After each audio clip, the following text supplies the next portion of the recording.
வணக்கம், welcome to the channel recipes desk. இன்றைக்கி நம்ம மேங்கோ ஃப்ரூட்டி எப்படி வீட்டிலே செய்கிறதுன்னு பார்க்கலாம்.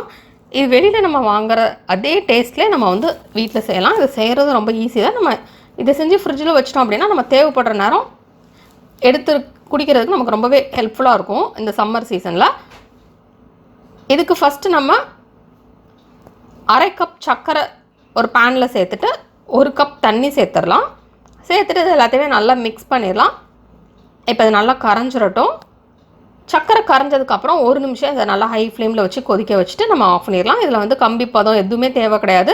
சர்க்கரை நல்லா கரைஞ்சதுக்கப்புறம் 1 நிமிஷம் மட்டும் நம்ம இதை கொதிக்க விட்டால் போதும்.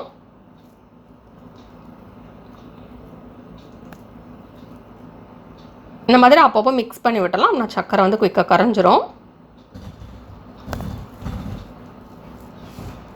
இப்போ பார்த்திங்கன்னா சர்க்கரை கரைஞ்சிருச்சு. 1 நிமிஷம் நம்ம இதை கொதிக்க விட்டுட்டு இதை அப்படியே எடுத்துடலாம். நெக்ஸ்ட்டு நம்ம ஒரு பேன் எடுத்துக்கலாம். எடுத்துகிட்டு அதில் 2 கப் தண்ணி சேர்த்துக்கிடலாம். இப்போ இதில் 1/4 கப் தோல் சீவி வச்சுருக்கிற மாங்காய் சேர்த்துக்கலாம். தோலெல்லாம் சீவிட்டு சின்ன சின்ன துண்டாக நறுக்கி நம்ம உள்ளே சேர்த்துடலாம்.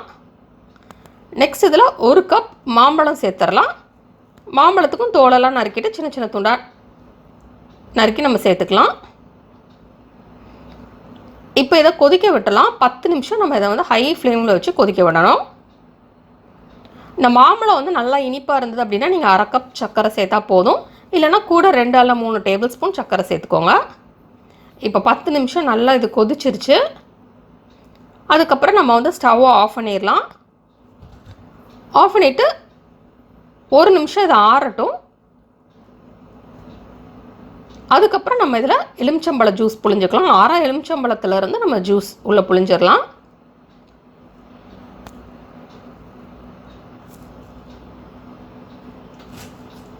இப்போ அதை நம்ம மிக்ஸ் பண்ணிவிட்டு இப்போ இதை ஆற விட்டுறலாம். இது ஆறுனதுக்கப்புறம் நம்ம இதை வடிகட்டி எடுத்துடலாம்.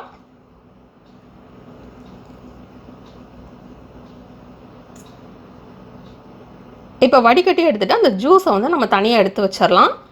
நம்ம வடிகட்டி மேலே வந்திருக்குல அதை நம்ம ஒரு மிக்ஸி ஜாரில் சேர்த்து அரைச்சிடலாம். இதுக்கு தண்ணியெல்லாம் விடக்கூடாது, அப்படியே அரைச்சாலே போதும். நல்ல ஒரு பேஸ்ட்டாக அதை அரைச்சிடலாம். இப்போ இதை நான் மிக்ஸி ஜாரில் சேர்த்துட்டேன். இப்போ இதை அரைச்சாச்சு. இப்போ நம்ம தனியாக வடிகட்டி வச்சுருந்தோம்ல அந்த தண்ணியை ஒரு பேனில் எடுத்துக்கலாம். எடுத்துகிட்டு நம்ம அரைச்சி வச்சுருந்தோம்ல மிக்சியில் அதையும் நம்ம உள்ளே சேர்த்துடலாம்.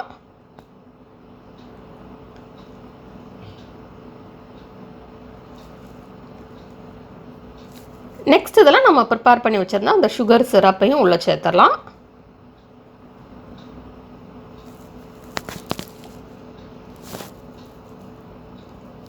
இப்போ இது எல்லாத்தையுமே நல்லா மிக்ஸ் பண்ணிடலாம்.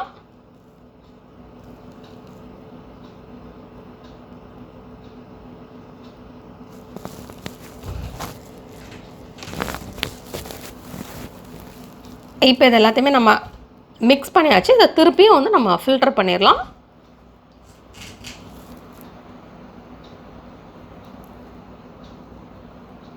இந்த ஃப்ளேவரே ரொம்ப நல்லாயிருக்கு.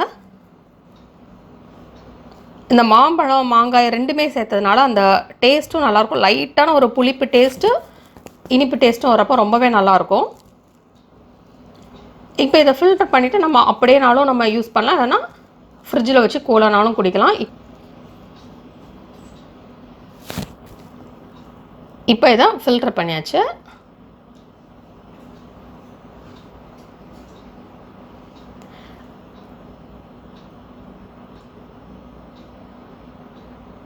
இந்த மாம்பழ சீசனில் இந்த ரெசிபி நீங்கள் ட்ரை பண்ணி பாருங்கள். இந்த ரெசிபி உங்களுக்கு பிடிச்சிருந்தா லைக் பட்டன் கிளிக் பண்ணுங்கள். உங்கள் ஃப்ரெண்ட்ஸோட இந்த ரெசிபி ஷேர் பண்ணுங்கள். மறக்காம இந்த சேனலுக்கு சப்ஸ்கிரைப் பண்ணிவிட்டு பக்கத்தில் இருக்கிற பெல் ஐக்கான் ப்ரெஸ் பண்ணிக்கோங்க. அப்போ தான் இனிமேல் போடுற வீடியோஸ் எல்லாமே உங்களுக்கு உடனுக்குடன் கிடைக்கும். இனிமேல் மிஸ் பண்ணாமல் இன்ஸ்டண்ட்டாக பார்க்க முடியும். இந்த ரெசிபி ட்ரை பண்ணிவிட்டு எப்படி வந்திருக்கு அப்படின்றது கீழே கமெண்ட்ஸ் பாக்ஸில் மறக்காமல் சொல்லுங்கள்.